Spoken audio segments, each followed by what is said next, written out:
माधव विनोद से कहता है, हम आप जैसी फैमिली के साथ इसका जोड़कर हम धन्य हो जाएंगे विनोद भाऊ।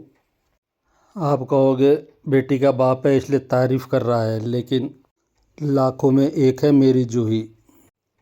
ऐसे आजकल के लड़के लड़कियों जैसी नहीं है, अपने आजी अजोबा के संस्कारों में पली बड़ी है, बिल्कुल सिंपल सादी है। पूरे परिवार को ऐसे जोड़ के रखना जानती है, सारे काम करना जानती है, पढ़ी लिखी भी है। आपको क्या कहूँ, मेरा पूरा घर संभाल रही है।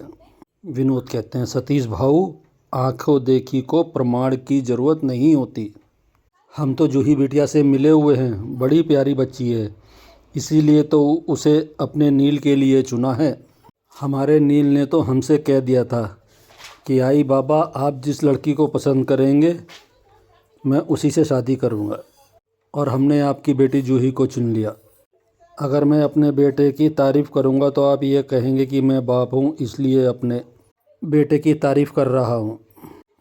लेकिन हाँ, इतना ज़रूर कहूँगा कि आप जब संडे को मेरे नील से मिल लेंगे ना, आप भी दुनिया भर में यही बात कहेंगे कि आपका दामाद कलयुग का श्रवण कुमार है।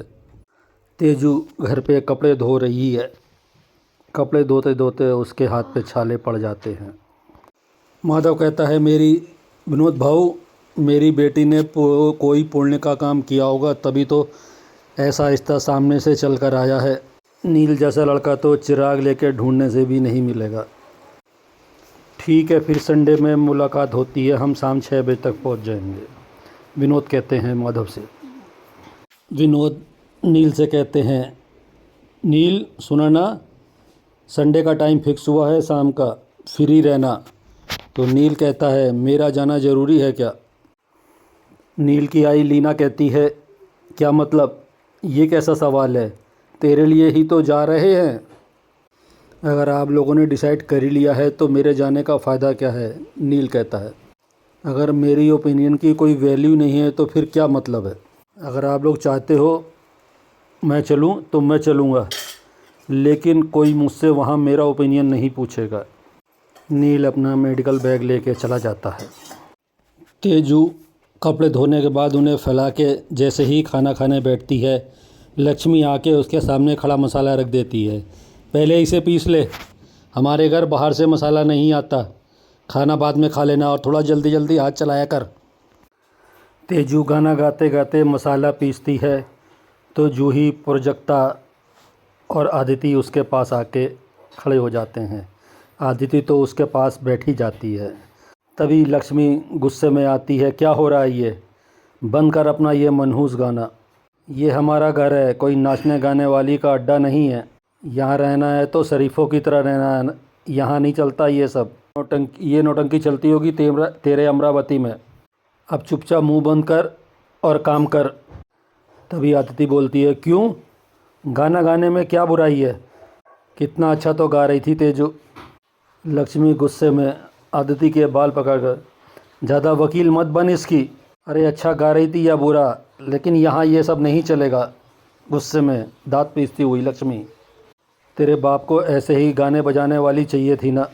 गाने बजाने वाली के चक्कर में तेरे बाप ने तेरी और मेरी ज़िंदगी बर्बाद कर दी, लेकिन मैं भी देखती हूँ मेरे रहते ये सब कैसे होता है। ऐसे ही गाना गा गा के तेरे बाप को फंसाया था ना इसने। लक्ष्मी मुक्ता को देखते हुए, और तू चाहती है मैं इसकी बेटी को यहाँ ऐसे गाने बजाने दूँ? मेरे रहते ऐसा हो ही नहीं सकता। ए लड़की, पहली और आखिरी बार है, सुन ले कान खोल के, दोबारा ऐसा किया ना तो जवान काट के इसी सिलबट्टे पे पीस दूँगी। और चल तू चुपचाप अपना काम कर। लक्ष्मी जूही और प्रोजक्ता को देखते हुए, चलो नौटंकी ख़त्म, पैसा हजम, जाओ अपना अपना काम करो। तभी आदिति बोलती, क्या काम करें हम लोग, आपने हमारे लिए काम छोड़ा ही कहाँ है, सारा काम तो आपने छोटी आई और तेजू को दे दिया, देखो उसके हाथ में भी चोट लग गई है। आदिति तेजू से, तेजू मैं कर लेती हूँ, तू हट जा। लक्ष्मी गुस्से में आदिति को ज़ोर से पकड़ के हिलाते हुए, तुझे इसकी चोट नज़र आती है, इसकी वजह से तेरी आई को जो चोट लगी है वो तेरी आई की ज़िंदगी बर्बाद हो गई, वो नज़र नहीं आता तुझे? तू इनकी नौकर बन के रहना चाहती है, अगर समझदारी दिखाने का मतलब किसी को तकलीफ़ देना है तो हाँ हूँ मैं बेवकूफ़, आदिति लक्ष्मी से कहती है। लेकिन मैं बेवकूफ़ी अच्छी हूँ। लक्ष्मी गुस्से में, अगर ऐसे मेरे सामने जबान चलाती रही ना तो ज़्यादा देर अच्छी नहीं रहेगी तू। अरे ये मत भूल, जो तुझ पर इतना प्यार लुटाता था वो अब इस दुनिया में नहीं रहा। तेरी मनमानी नहीं चलेगी। तूने ज़्यादा बड़बड़ की है ना तो किसी बुड्ढे के साथ तेरी शादी कर दूंगी और यहाँ से रफ़ा दफ़ा कर दूंगी और इस घर में कोई कुछ नहीं बोल पाएगा। और ख़बरदार अगर तुम लोगों में से किसी ने इसकी मदद की तो। जूही कहती है, काकी तेजू ताई के हाथ में सच में छाले पड़ गए हैं। कैसे पीसेंगी ये मसाले? आज के लिए मैं मसाले पीस लेती हूँ, कल से कर लेगी ताई। लक्ष्मी जूही से कहती है, कल तुझे देखने लड़के वाले आने वाले हैं ना, जा अपने सजने संवरने पे ध्यान दे, शादी कर और अपने घर निकल ले। हमारे घर के बीच में बोलने की ज़रूरत नहीं है तेरे को। अदिति आई, आपका दिल पत्थर का है क्या? आपको तेजू का दर्द नज़र नहीं आ रहा? आपको उसके लिए ज़रा भी बुरा नहीं लग रहा? लक्ष्मी, हाँ नहीं लग रहा बुरा।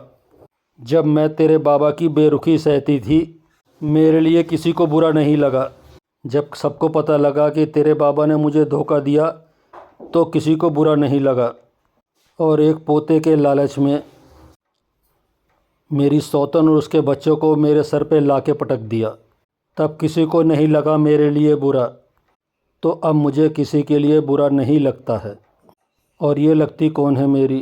अदिति आई, ये बाबा की बेटी है ना। अब बाबा नहीं है तो हमें इनका ख्याल रखना पड़ेगा ना। तो ये अपने हुए ना आई। अगर ये छोटी सी बात मुझ जैसे बेवकूफ़ की समझ में आ रही है तो आपकी समझ में क्यों नहीं आ रही है? आई, क्या आपको इस बात की जलन है कि बाबा इनसे ज़्यादा प्यार करते थे? अरे ज़्यादा या कम अदिति, तेरे बाबा तो सिर्फ इनसे ही प्यार करते थे। लक्ष्मी गुस्से में, तकलीफ़ तो मुझे इस बात की है कि मेरा मर्द कभी मेरा हो ही नहीं सका और ना ही मेरी बेटी।